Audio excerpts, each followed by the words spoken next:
Baiklah, Assalamualaikum warahmatullahi wabarakatuh.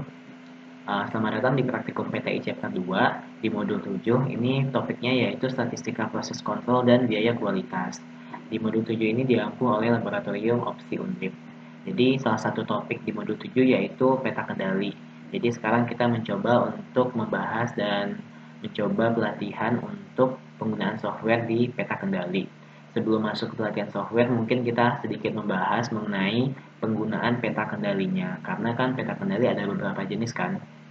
Mungkin langsung saja. Pertama, kita melihat dulu data yang kita punya itu data apa? Apakah termasuk kepada data pengukuran atau data perhitungan? Jadi data pengukuran di sini maksudnya adalah data yang didapatkan dari hasil pengukuran, baik itu seperti pengukuran dimensi seperti panjang, lebar, atau pengukuran massa ataupun volume.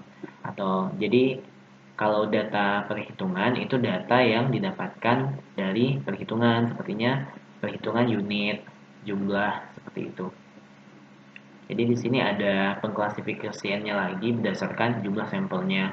Kalau jumlah sampelnya satu, dia dilihat lagi apakah dia itu normal atau nggak normal untuk sebaran datanya. Dia kalau normal menggunakan peta kendali X bar, kalau nggak normal pakai rancak. Lalu untuk jumlah sampelnya di antara 2 dan 9, itu menggunakan peta kendali X bar R. Dan untuk data yang lebih dari 10, itu menggunakan peta X bar S. Lalu untuk data perhitungan, ini dilihat lagi, yaitu termasuk kepada kejadian cacat atau jumlah cacat. Kalau dia terus dari udah tahu nih ada kejadian, dia itu termasuk kepada kejadian cacat yang direkod datanya itu atau dalam jumlah cacat. Kita lihat apakah jumlah sampel saat inspeksinya itu tetap atau bervariasi. Misalkan dia kejadian cacat dan bervariasi, maka dia menggunakan peta kendali P. Nanti mungkin coba kita bahas satu-satu. Terus untuk peta kendali variabel dan atribut di sini maksudnya yaitu kalau variabel berarti itu dia menggunakan data pengukuran. Jadi peta kendali X bar ini, X bar L, X bar S. Kalau dia atribut berarti yang ini NP, P, C, dan U. Nanti juga bakalan ada peta kendali U besar. Mungkin langsung saja ya kita coba untuk data variabel. Di sini kita ngambil salah satu contoh aja yaitu ketika sampelnya 5. Berarti kalau sampelnya 5 masuk kepada ini peta kendali X bar R. Mungkin kita langsung saja copy datanya beserta data sampelnya. Langsung di paste aja di SPSS-nya.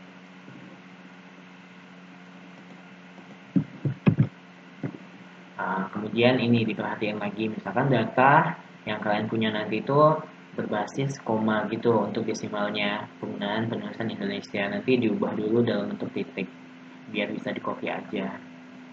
Terus kita ubah dulu namanya. Ini kan berarti sampelnya ada X1, X2, X3, X4, dan X5. Kemudian untuk perhitungannya pilih analyze, ada quality control, control chart.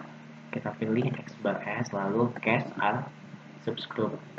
Kita define, sampelnya kita masukin X1 sampai X5. Lalu ini kita masukin ke sini. Lalu untuk control rules-nya kita pastiin ininya semua terpilih. Kemudian untuk judulnya kita kasih nama peta kendali X bar R. Lalu oke saja. Kemudian didapatkanlah hasil outputnya seperti ini, peta kendali X bar R. Oke. Untuk peta kendali variabel mungkin tidak begitu susah ya. Semuanya nanti lumayan simpel sih untuk peta kendali. Lalu kita masuk ke selanjutnya untuk peta kendali atribut. Jadi pertama untuk peta kendali NP dan P. Ini dia itu data yang ini tadi termasuk kepada kejadian cacat. Apakah dia itu nanti kita perhatiin lagi N-nya tetap atau N-nya bervariasi. Nanti kalau penggunaannya ya biasa dalam bentuk bahasa Inggris soal atau gimana, non-conforming ini untuk yang ini, yang kejadian cacat. Kalau jumlah cacat itu biasanya indeksnya conformities, non-conformities gitu. Oke, paham ya? Ini kan berarti NP sama P bedanya kalau untuk sampelnya itu tetap atau enggak, tetap konstan atau enggak. Ini kan inspeksinya 35 semua, berarti dia masuknya ke NP yang data ini. Kalau yang sebelah itu masuknya P, soalnya inspeksinya ukuran sampelnya beda-beda. Mungkin kita coba yang P2 aja ya. Jadi di sini sama, kita copy lagi datanya ke SPSS tadi. Ini dihapus aja.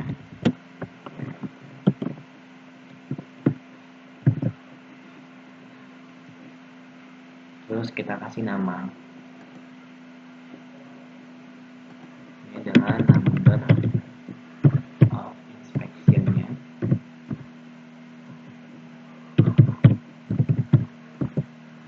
Kemudian ini number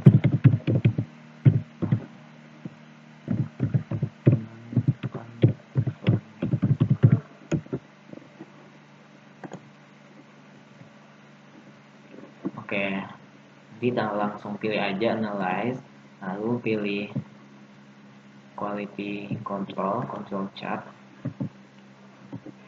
lalu kita milihnya yang ini, attribute, tetap milihnya case as subscribe, lalu oke, lalu tinggal kita masukin yang number of non-conformitiesnya itu masuk ke ini, conforming, lalu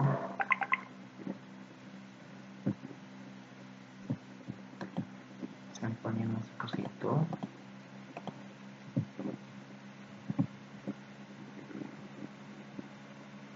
Oke, ini tinggal dimasukin ke number of non-conformingnya, sampelnya, lalu number of inspectionnya. Kita lihat lagi untuk console rules-nya itu dipilih semua. Kemudian dikasih nama lagi.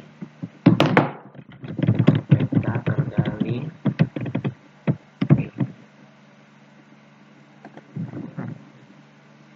Kemudian oke. Dapatlah peta kendali P-nya seperti ini. Kemudian kita lanjut lagi. Kita download lagi. Kita coba untuk yang selanjutnya, yang si NP. Kita masukin data yang ini aja, non-conforming-nya.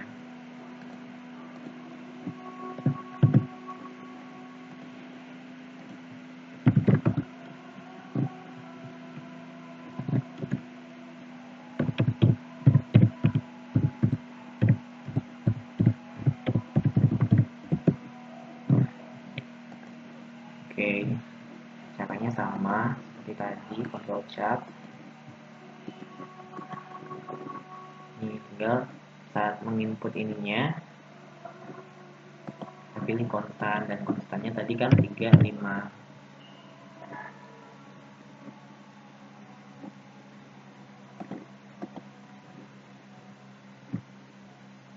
Kita pastiin lagi ininya sudah terpilih, dan judulnya peta kendali NP.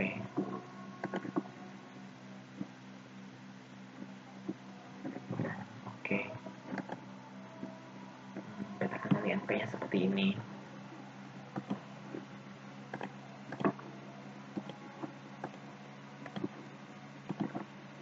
Oke, peta kendali NP sama P sudah. Langsung saja kita next ke selanjutnya.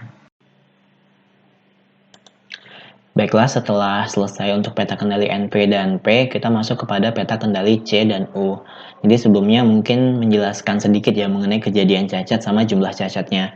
Jadi untuk mengilustrasikannya, jadi untuk kejadian cacat dia melihat bahwa untuk beberapa jenis cacat dan pada satu produk itu dihitung satu cacat. Dan untuk jumlah cacat berarti pada satu unit produk terdapat beberapa jenis cacat, maka direkapnya berdasarkan jumlah cacatnya. Misalkan seperti ini untuk box air minum mineral yang gelas, kan isinya satu boxnya itu ada 48 air mineral gelas itu kan. Jadi peluang untuk jumlah kejadian cacatnya itu cuman sampai 48. Jadi misalkan ada 3 atau 5 yang bocor atau yang tutupnya itu nggak tepat atau seperti apa airnya kotor seperti itu kan. Jadi itu masuk ke dalam kejadian cacat. Walaupun pada satu botol atau satu aqua gelasnya itu air mineral gelas tadi memiliki dua jenis cacat yang berbeda seperti airnya kotor atau tintanya masuk ke dalam dan ada yang cacat di bagian kemasan atau plastiknya itu masih dihitung sebagai satu jumlah kejadian cacat dalam satu unit. Sedangkan untuk jumlah cacat ini dia mengidentifikasi lagi. Pada satu unit itu ada beberapa jenis cacat. Misalkan pada yang tadi air mineral gelas tadi ada tinta kemasan tutupnya itu yang plastik itu masuk ke dalam air, airnya kotor atau dalam plastiknya itu yang bungkus gimana ya, yang gelasnya itu remuk atau tergores atau bolong bocor. Nah, itu nanti dihitung satu-satu dan direkap jumlahnya. Itu masuk ke dalam kategori jumlah cacat seperti itu. Baiklah, kita masuk ke jumlah cacat ya, peta kendali C dan U. Baiklah, untuk datanya ini mungkin kita hapus dulu ininya. Pertama kita masuk peta kendali C dulu ya. Peta kendali C berarti inspeksinya konstan, berarti yang ini datanya. Kita copy datanya aja.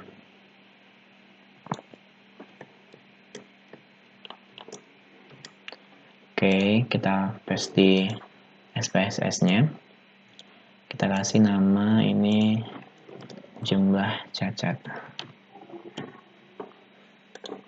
Lalu seperti biasa caranya control chart. Lalu C dan U define. Jadi di sini kan terlihat kan kalau nyebutnya itu kalau C dan U non-conformities, kalau yang P sama NP non-conforming. Itu untuk mempermudah aja sih. Dalam ujian biasanya kan kadang bahasa Inggris. Ini peta kendali C. Oke, kontrol lurusnya tadi udah semua, langsung di okein aja. Udah, untuk peta kendali C selesai. Lanjut ke peta kendali U. Ini di delete lagi. Datanya kita copy beserta inspeksinya.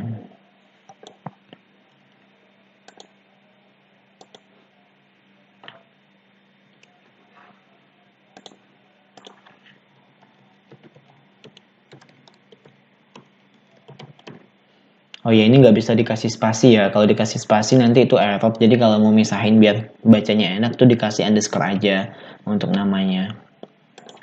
Lalu data view kita analyze, quality control, control chart, milihnya C dan U. Ini variabel, inspeksinya, jumlah cacat. Ini kita perhatiin lagi harus kepilih semua. Judulnya peta kendali U. Oke, ini juga U. Oh, tadi yang di C harusnya dipilih di C ya. Tadi kurang notice, harusnya nanti diperhatiin lagi ya. Kalau peta kendali U, pilih chartnya U. Kalau C, pilih chartnya yang C ini. Lalu oke. Setelah selesai, jadi kan kita bisa lihat kan, emang UCL sama LCL-nya itu beda gitu dari setiap inspeksi, soalnya kan jumlah inspeksinya itu beda. Kalau peta kendali C tadi dia datar seperti itu. Oke.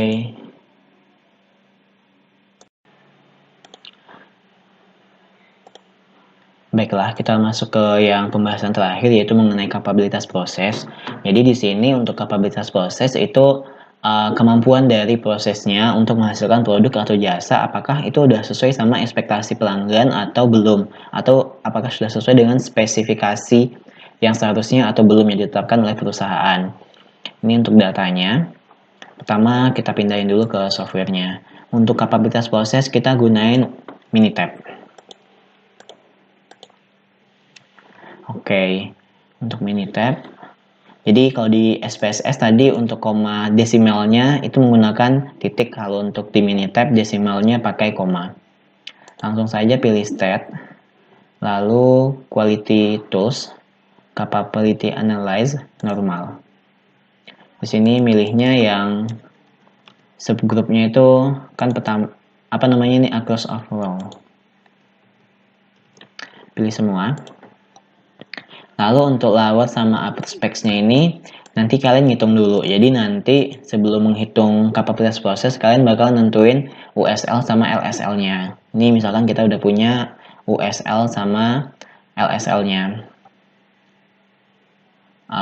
Ini okein aja. Oke. Ini udah didapatkan hasilnya. Didapatkan nilai CP sama CPK-nya. CP-nya 0,41 dan CPK-nya 0,22. Oh, berarti ini hasilnya data given yang dipakai buat olah barusan itu lumayan jelek karena nilai CPK-nya itu sampai 0,22. Jadi nanti kalian bisa analisis itu berdasarkan klasifikasinya, nilai CPK-nya di bawah 1 sama dengan 1 atau lebih dari 1. Oke, mungkin sekian untuk pelatihan kali ini. Makasih teman-teman. Semangat praktikumnya.